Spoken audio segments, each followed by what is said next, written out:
As a matter of fact, today, the Amnesty International came out with a report which says reprisal attacks are still being committed by forces loyal to the president of Ivory Coast 6 weeks after he came to power, vowing peace and reconciliation. Amnesty International goes on to say Mr. Ouattara has failed to condemn atrocities against real or perceived supporters of ousted President Laurent Gbagbo. What do you think? Is this a wrong step to begin with?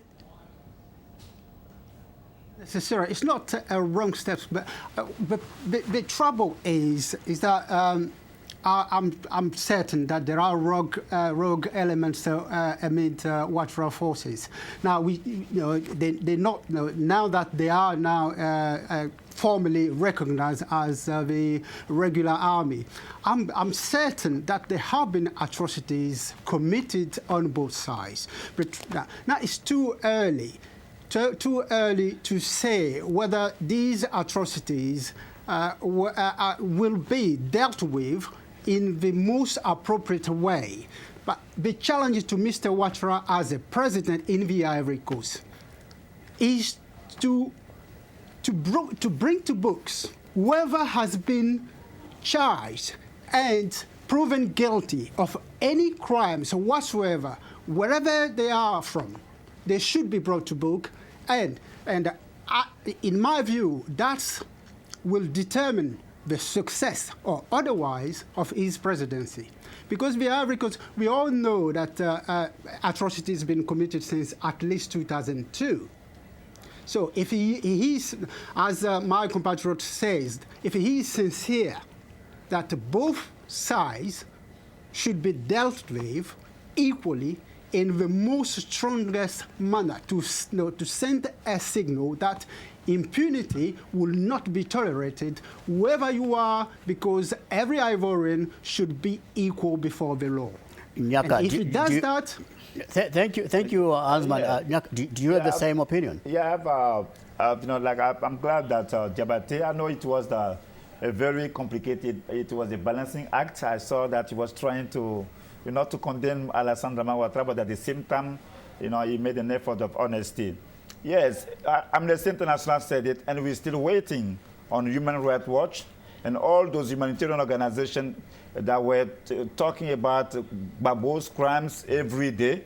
And even though those crimes were committed by both sides under Gbagbo's presidency.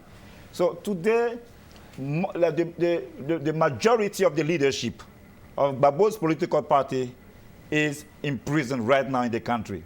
Newspapers close to Gbagbo Laurent in the country, they cannot even publish because the journalists are fearing for their lives, and then they cannot, of course, do their job. And then we know that Gbagbo's lawyer who went, and Scott said it, who went to Korogo to try and see him, they could not even have access to him.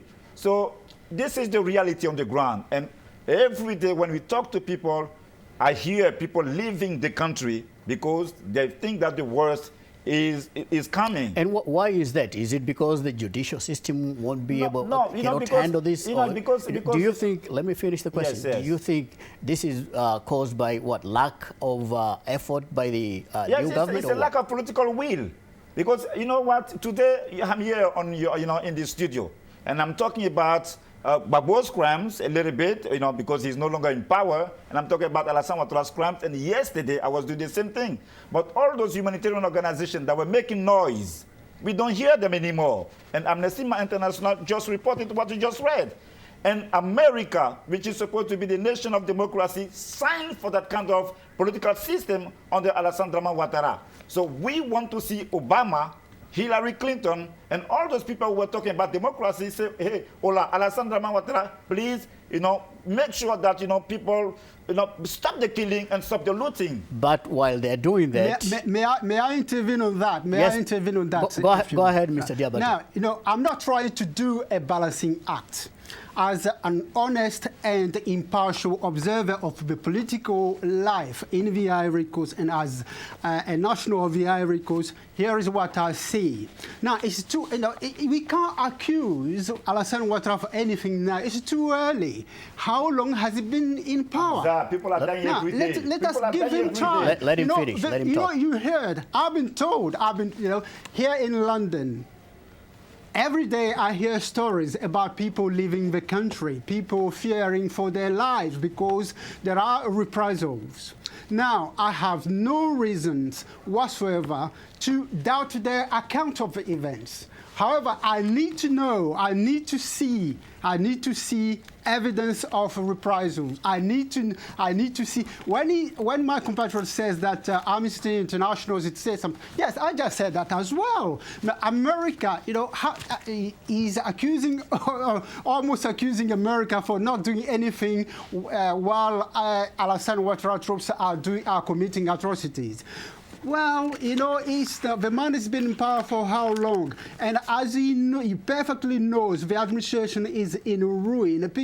I think I'm patient enough to give him time to reorganize the general administration, to reorganize the judiciary system. Then we can judge him on his word, whether he'll be true to his word to bring to books whoever has been charged and been proven guilty of crimes.